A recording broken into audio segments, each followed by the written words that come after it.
you know? Yeah, because a lot of people don't keep up with stuff. Like, we're pretty active on Twitter, which is great because Twitter is literally like our little town hall. So you get to know about everything that's going on. Right. But if you're not active on Twitter like that, or even if you are active but you're not a part of like Toronto Twitter, you're not going to catch this stuff. So you might be out with your friends. They don't know. You don't know. You go and then you have this experience and then you share it. And then people are like, where you been? Like, we've been new. Right. But sometimes people don't. Yeah. I mean, like I said, I can be a bitch, but I'm not a bitch off rip. Like, I'm not going out of my way to be rude. I'm not coming in the function, screw face, chest out, trying, looking at. I'm not like that at all. Like, I'm here to have a good time. If you're in the booth, bitch, and I'm in the booth too. Like, I'll hand you a drink. You know what I mean? If you look thirsty or you want a shot, like, I'm like that. You know what I mean? Like, in the same way, like Sherry, she'll be the first one handing out shots to, obviously her Sherry girls first. Us up that night. 100%. Shots to her girls first, and like the next girl, blah blah. But like some girls are just naturally fucking rude and they have this superiority complex, and it's usually the white girls, bro, or the Asians. Sometimes I'm gonna hold you. It's honestly, it's so unfortunate because unfortunately this is the reality of what we have to deal with in Toronto or the GTA. It's not just Toronto, obviously, and it's not all white girls. Don't get me wrong. It's definitely not all. Because there's some cool white girls out there.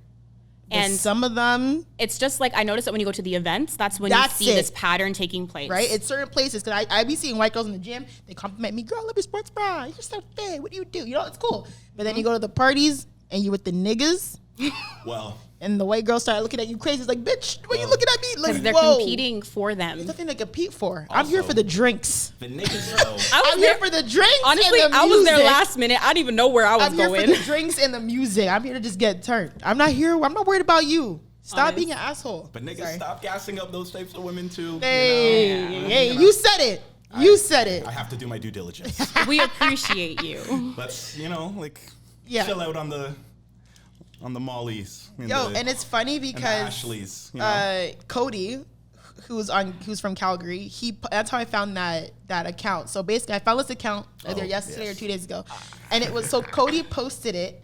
And I was like, yo, what is this? And I clicked it, and it was called Black Fishes of Calgary. Yeah. That's what the Instagram, and you can find it. Hold on. I don't know. I think it's like black_. Hold on. Let me see if I can find it. You posted it in your story. I posted it in my story, but I don't remember the exact. If anyone wants to look at it. Fuck, what is it? Black Fishes. Here, I got it. Did you find it? Black Fishes of Calgary. Okay, so it's literally Black Fishes _of _Calgary, right? And they list themselves as a non-profit organization. Anyways, it's this crazy ass, and I'm not saying that I would ever go on my way to do this or I condone it, but to me, it is very hilarious that I never knew that white women in Calgary or Asian women in Calgary have the same amount of issues that we have in Toronto with the black appropriation, the cultural appropriation that these white and Asian women, or some white and Asian women, constantly do. You know what I mean? Yeah. And like I said, I have Asian friends. I don't really have white friends. It's not because I go out of my way. I just don't really have any white friends at the moment, like close white friends. But like Giselle is a close friend of mine. She's Filipino. Mm-hmm. And it's like Giselle's not, like she's never, like, you know what I mean? Like she listens to like rap music, but she's never like, I've never felt like I had to be a part of a certain culture. Exactly. And she knows, you know what I mean? And the thing is, like, her coming from Calgary, moving to that picture's crazy, by the way. The picture of the girl with the white girl with the crochet hair. I want to know. She used to do a dissertation, an essay, something. I need an explanation of who she thought she was fooling with that picture. Bruh. I don't understand. Dog. Anyways. What in the Rachel Dola show? Literally. Yeah. So, like I said, Giselle's one of my really close friends. And she's Filipino, and you know what I mean? Like, she hangs out with black girls, you know, whatever. I've never felt like I've had to explain, like, cultural appropriation to her. And anything that she's questioned, she's always asked respectfully, you know what I mean? Like, she knows. She never says the N-word. She's not walking around with faux locks or box braids, or, you know what I mean? Like, she's mad cool, you know what I mean? And I'll always love her for that. And anything that she's not sure about, she'll always ask. You know what I mean? And like I said, she's very shy. Like, she's not... Like, she's a sweetheart. You know what I mean? Yeah, she's a sweetheart. So it's like, it's possible. You know, I mean, because like there are girls of other races who can hang out with black people and appreciate black culture and not be an idiot about it. And Giselle is one of those girls who, you know, can hang out with black people. She has black friends and she understands, like, I'm not black. You know, I have black friends and I understand what's appreciation and what's appropriation. Mm-hmm. But these girls, like, I don't, and if you read the comments on this page, like these white girls are really defending, like it's a hairstyle, like this page is so bad, like this is so hateful, like black girls straighten their hair all the time. Well, they also, I hate the worst retort, I think, that they always level at you is that, oh, y'all try and have our hair when you dye it blonde. Exactly. Or our hair, and, you know, yep. Which I think is ridiculous. You know? And the thing is, it's not just it being a hairstyle, quote unquote. It's a simple factor, right? Oh, true. If a black woman, most of the time, goes into a job interview with box braids or her hair braided or, you know, her baby hair is laid crazy, usually she's not getting that job, right? She's usually not getting that job. If a white girl goes and she's getting her hair braided or she has cornrows, it's, oh my God, girl, that's so She's cute. quirky. Where'd you get that from? Did you just get back from vacation? Did you just get back from vacation? Mm-hmm. Were you in Jamaica? Oh my God. Who did your hair? I love it. You're spicy white now. Yeah, and then you're spicy white all of a sudden, right? Yeah. And it's fucking weird. And the fact that white women are still not, or white and or non-black women are still not understanding it is crazy to me. You know, I saw something, and I think I saw this on, it was on social media, and I think it was Twitter, but long story short, the comment basically was saying, like, white people, how about you heal your culture and stop trying to be a part of different cultures? Right. There's nothing wrong with being white, as long as you're not attaching that whiteness to racism or colonization or anything toxic. Heal your whiteness and your white culture, and then we can all just appreciate each other. Like, you don't need to justify being white by appropriating a different culture and say, like, oh, but this is appreciation. No. Deal with the racism, the KKK, all that shit, and then we can talk about appreciating other cultures. Exactly. Because all it does is it just creates more toxicity and more division, and it's not worth it. Bro, it's crazy to me that these girls still don't. It's a hairstyle and blah, blah, blah, and right today. There's a girl on that page who's wearing a hijab, and she's not Muslim, and she's twerking in the hijab. Like this picture right here, when she has pulled up, she's in her hijab, and the next one's like a video, and she's like twerking in a hijab. In shorts, you can't do that. This is a violation. And I'm pretty sure if you go to her, like, don't get me wrong, I don't know this girl. I'm pretty sure if you click her profile, I don't think she's Muslim. And like even in the she's private. She's private now. Oh brother. I honestly I think I saw her page. I don't believe she's Muslim. I'm not gonna lie to you. I don't think she's Muslim. And if she is, my apologies, do what you want to do. But I and like from her response, I think that's her response right there. Like another old post, congrats. That's what she said. I think she was definitely just being a dickhead. Like why would you put on Look religious at the disclaimers even on this. Just this is not a hate page or anything like that. And it's like these people kind of deserve the hate that they're getting. Like, what? Like, I don't understand. Like, to me, it's like I said, it's a simple concept. Like, why? Like, just stop doing it. I agree. Like, why do you have to do it? There was another white girl there who was trying to use the excuse that she got box braids because she has 3A curly hair, and she doesn't want to deal with curly hair on vacation. Bruh, I pulled up her page. That bitch ain't got. That bitch ain't got no. Hold on. Scroll down because I'm gonna find it. Go. Scroll down to the bottom. That bitch ain't got no fucking curly hair that to the point. No, it's this girl. This girl right here. She ain't got no curly hair to the point where that you need to.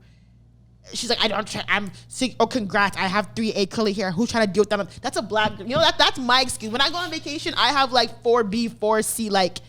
I have kinky ass hair, like naturally kinky hair. So when I go on vacation and I like to swim, I don't want to deal with having to, either like slick my hair, so I get braids. Like, go click that girl's. I just spit. Sorry. Click that gir's profile. She's probably private too. Oh no, she's brave. Wow, click her profile. Loud and wrong. Where the fuck do you see 3C hair or 3A? What? Bro, that's 2C. That's brother. 2C. You. And oh my God, the caption on that picture of her 2B curl says authenticity prevails. Really, sis? Oh my God. Really? The audacity, like the entitlement is almost like mind-boggling. I think, and I hate using like mental illness loosely, but I think it has to be a form of like, you guys are like, it's really not. It's delusion. Like they can't check into reality and realize that where's certain the things 3A curls? Yeah, like, sis, you want to blow dry through your hair that you can't wear on vacation, so you have to get box braids. And, like, does she not know that, like, hotel rooms have blow dryers? So you can blow dry your hair straight easy. Oh, boy. Like if I could use a blow dryer to blow dry my hair straight on vacation, I wouldn't pay to get box braids. Box braids cost what, minimum $80 sometimes more? Some nowadays more. If I had hair like her, you think I'm paying that for my vacation hair? No, I'm just gonna blow dry it every day when I'm done in the pool or wear it curly. And like, I think that's what non-Black women don't realize is that Black women have so many innovative ways of doing our hair because of practicality, like because it's what we need to do in order to be efficient in life, right? So we don't do this because like, I'm bored, let me just do this. We're doing it because like, okay, I need something functional, but I also want to look cute. So we come up with all these amazing ways to do our hair. And I also want to protect my natural hair because me living in a society that's literally based off of white supremacy, you know, straightening your hair constantly to look, air quotations, presentable is oftentimes that Black women have to do. You know what I mean? So it's like, bro, that whole like, straight hair thing, no, because my friend who worked at a very known restaurant in the GTA, she's Black. Whenever her hair was straight, she go, oh my God, you look so good, girl. You look so on brand, blah, blah. Whenever her hair was curlier in braids, they wouldn't say anything to her. Of course. But if whatever her hair, she had like a wig on, it was a bone straight wig, girl, you look so good. You look so on brand. I love this hair, blah, blah, blah.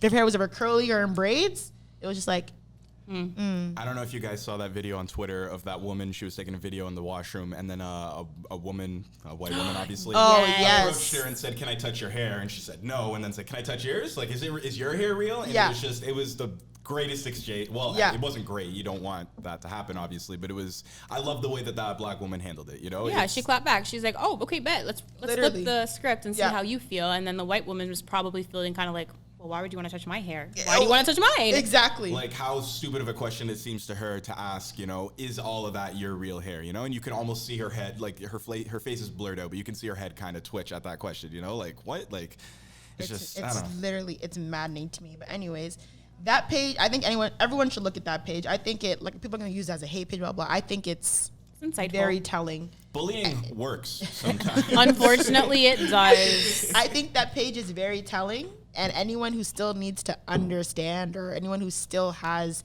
that question of like, why can't I do this? Like, you gotta look deep into yourself, bro. Like you guys are, it's really not clicking to a lot of you non-Black women. Like it's still not clicking. And I don't know how to reiterate it anymore to get it across, but this shit's crazy.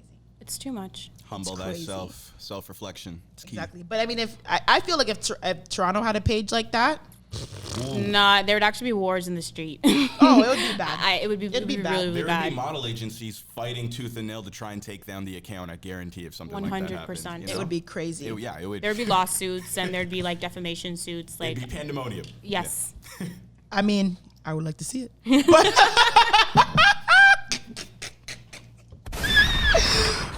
But nonetheless, that's my little bit of my rant dealing with racial. What's the word I'm looking for? Appropriation. Racial appropriation and cultural appropriation. That's my rant that I've just. Black women in hair in general, you know, it's not just a like a fad or something, you know. It's y'all explained it. But moving on. Yeah. In other news, my favorite artist.